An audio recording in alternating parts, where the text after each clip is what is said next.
In 1912, I'm assuming house prices were a little bit different. Yes, they were ironically made of pure gold back then. No, I'm just joking. Well, it is a new year, which means, of course, we need to get an update on what people can expect in the housing market in 2022.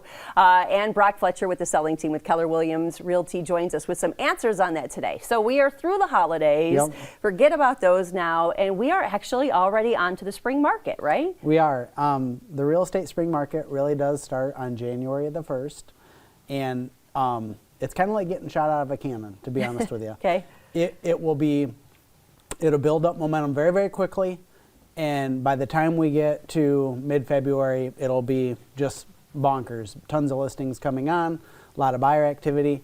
It's probably going to look a lot like the market we had last year. So here we go again. It's going to feel that way. Yep. Okay. Yep, absolutely. Now, if people are thinking about selling, because now is a great time to put a house on a market because of the inventory, right?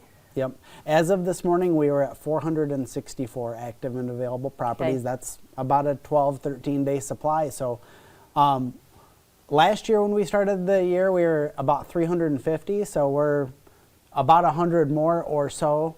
But if you think back to olden times, historical, 1912. Yep, historically, 4,000 listings all the time, and we're way below what we need to. It does sound a little bit like we've gone through this before. We've been there. Yeah. But the good news is for buyers and sellers, you should know what to expect a little bit. Mm-hmm. Buyers, you should expect to have to be competitive with your offers when you come in.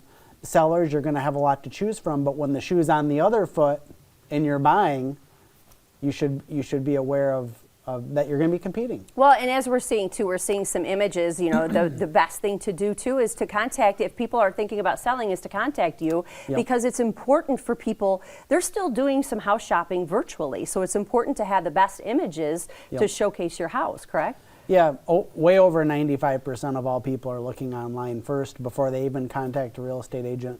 If you're a seller and you're thinking about selling, let's say it's on your goal board or your resolution board that you're going to do real estate business in this year, normally the first step is to have me come over and do an evaluation on your home to give you an idea of what the market looks like for you specifically. And it almost always works that way, right? I can't tell what your home is worth from right here or my desk. I've got to see it with my own eyes. Right, kind of a hands-on experience, that's Absolutely. for sure. So do you have any tips then for buyers? I mean, sellers, it's kind of still pretty easy for them really right now, but for buyers, do you have any tips on how they get their offer accepted? Yeah, for sure, as a buyer, the best thing you do is start first with selecting a real estate agent, then pick your lender. You want to have your agent involved in that decision with you because not every lender is a good lender. I'm just going to be honest with you. Okay. Some are not very good at what they do. Then you want to do a firm consultation to identify exactly what you're looking for. And part of that consultation should be talking about the strategies and techniques that you need to use in order to be successful in a competitive market. The clients that go through that process, it's much, much less stressful. It's important to understand exactly what the process is, and that's something a good agent can help you do. And choosing, going back to the lender thing too, choosing a lender that's local, it kind of has its advantages, right? I think it's really important. I mean, it's not just an advantage, it could be the deciding factor of whether you win or lose.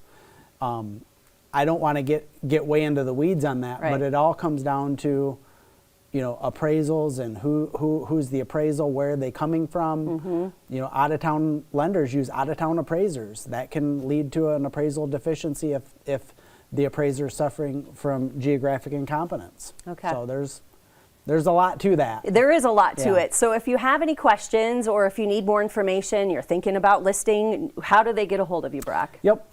Call me on my cell phone. It's 517-303-3262. You can also go on Google and search me and read some reviews and then reach out to me that way if you feel more comfortable. All right. Brock's going to be back in a couple of weeks to give us another update. Do you think we'll be in the 500s at least with housing inventory? I hope to. It would be nice if we could get to 800 or 900 as quick as possible. All right. We'll cross our fingers. Okay, couple times. Fingers crossed. All right, that and the Powerball. Yes. All right, thanks, Brock. Thank you. All right, stick around. We've got more fun coming up, including yurts. We're talking about them next on Studio 10.